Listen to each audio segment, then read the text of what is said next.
ಬಹಳಷ್ಟು ಕ್ಯೂರಿಯಾಸಿಟಿ ಇರೋದು ಕೃಷ್ಣ. ಈಗ ಒಂದು ಅಂದಾಜಿರೋದು ಹಳದಿ ಮಾರ್ಗ ಇವತ್ತು ಇನಾಗ್ರೇಷನ್ ಆಗ್ತಾ ಇದೆ. ಪ್ರತಿದಿನ 3.5 ಲಕ್ಷ ಮಂದಿ ಪ್ರಯಾಣ ಬೆಳೆಸುವಂತ ನಿರೀಕ್ಷೆಗಳು ಸಾಧ್ಯತೆ ಇದೆ. ಎನಿವೆ ಎಲೆಕ್ಟ್ರಾನಿಕ್ ಸಿಟಿಗೆ ತುಂಬಾ ಡಿಮ್ಯಾಂಡ್ ಇತ್ತು, IT BT ಕಂಪನಿಗಳೆಲ್ಲ ಅಲ್ಲಿ ಇರೋದ್ರಿಂದ ಅಂತೇಳಿ.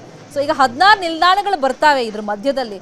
ಸೊ ಇವತ್ತು ಡೈರೆಕ್ಟ್ ಈಗ ರಾಗಿಗುಡ್ಡದಿಂದ ಎಲೆಕ್ಟ್ರಾನಿಕ್ ಸಿಟಿಗೆ ಕರ್ಕೊಂಡು ಹೋಗಲಾಗುತ್ತಾ, ಯಾವ್ದಾದ್ರು ನಿಲ್ದಾಣದಲ್ಲಿ ಏನಾದರೂ ನಿಲ್ಲಿಸಲಾಗುತ್ತಾ ಪ್ರಧಾನಿ ಅವರು ಹೋಗುವಂತ ಸಂದರ್ಭದಲ್ಲಿ? ಆ ಬಗ್ಗೆ ಏನಾದ್ರು ಮಾಹಿತಿ?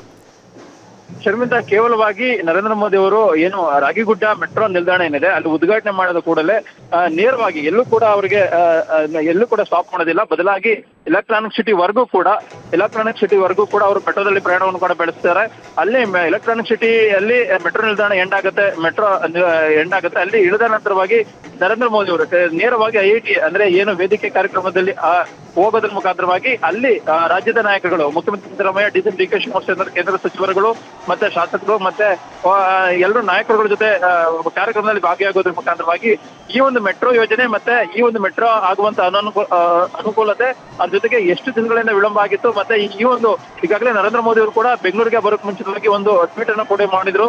ನಾನು ಬೆಂಗಳೂರಿಗೆ ಬರ್ತಾ ಇದ್ದೇನೆ, ಜನರನ್ನ ನೋಡುವಂತ ನಿಟ್ಟಿನಲ್ಲಿ, ಬೆಂಗಳೂರು ಜನರನ್ನ ನೋಡುವಂತ ನಿಟ್ಟಿನಲ್ಲಿ ಕಾತರದಿಂದ ಕಾಯ್ತಾ ಇದ್ದೇನೆ ಅನ್ನುವಂಥದ್ದು, ಜೊತೆಗೆ ಮೂಲ ಸೌಕರ್ಯಕ್ಕೆ ಹೆಚ್ಚಿನ ಒತ್ತನ್ನು ಕೊಟ್ಟಿದ್ದೇನೆ ಅನ್ನೋ ಮಾತನ್ನು ಕೂಡ ಹೇಳಿದ್ರು. ಹೀಗಾಗಿ ಇವತ್ತಿನ ಭಾಷಣದಲ್ಲಿ ಮೆಟ್ರೋದಲ್ಲಿ ಉದ್ಘಾಟನೆ ಮಾಡಿ ಮೆಟ್ರೋದಲ್ಲೇ ಹೋಗಿ ಎಲೆಕ್ಟ್ರಾನಿಕ್ ಸಿಟಿ ನಿಲ್ದಾಣದ ಬಳಿ ಇಳಿದು ಅಲ್ಲಿಂದ ಕಾರಿನ ಮುಖಾಂತರವಾಗಿ IIT ಹತ್ರ ಹೋಗಿ ಅಲ್ಲಿ ವೇದಿಕೆ ಕಾರ್ಯಕ್ರಮ ಅಲಂಕರಿಸಿ ಒಂದಷ್ಟು ವಿಚಾರಗಳ ಬಗ್ಗೆ ಪ್ರಸ್ತಾಪವನ್ನು ಮಾಡುವಂಥದ್ದು.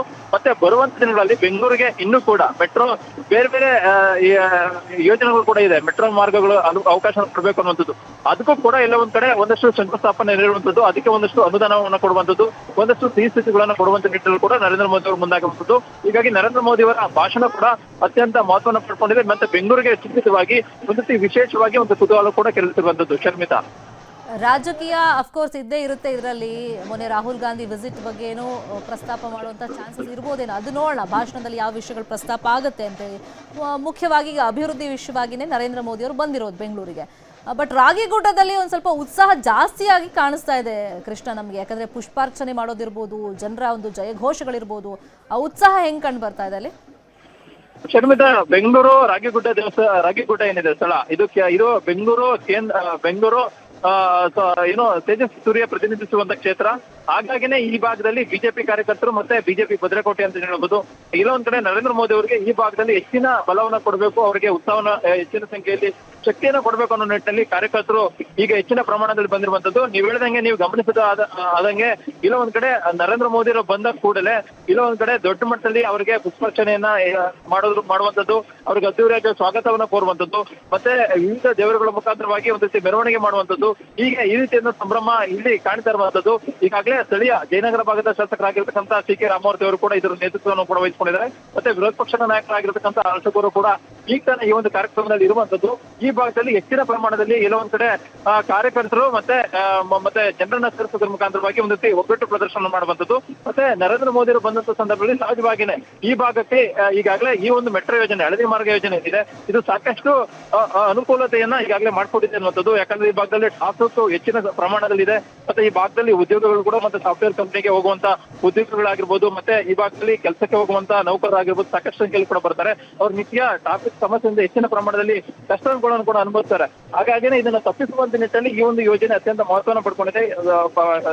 ತುಂಬಾ ಬಾರಿ ಸಂಸದ ತೇಜಸ್ವಿ ಸೂರ್ಯ ಅವರು ಕೂಡ ಈ ಒಂದು ಯೋಜನೆಯ ಅನುಕೂಲತೆ ಬಗ್ಗೆ ಕೂಡ ಹೇಳ್ತಾ ಇದ್ರು. ಮತ್ತೆ ಸರ್ಕಾರ ಎಲ್ಲ ಒಂದ್ ಕಡೆ ಈ ಒಂದು ಯೋಜನೆ ಕೇಂದ್ರ ಸರ್ಕಾರದಿಂದ ಮಾಡಿದ್ರು ಕೂಡ ರಾಜ್ಯ ಕಾಂಗ್ರೆಸ್ ಸರ್ಕಾರ ಅದನ್ನ ಕ್ರೆಡಿಟ್ ತೆಗೆದುಕೊಳ್ಳುವಂತ ನಿಟ್ಟಿನಲ್ಲಿ ಮುಂದಾಗ್ತಾ ಇದೆ.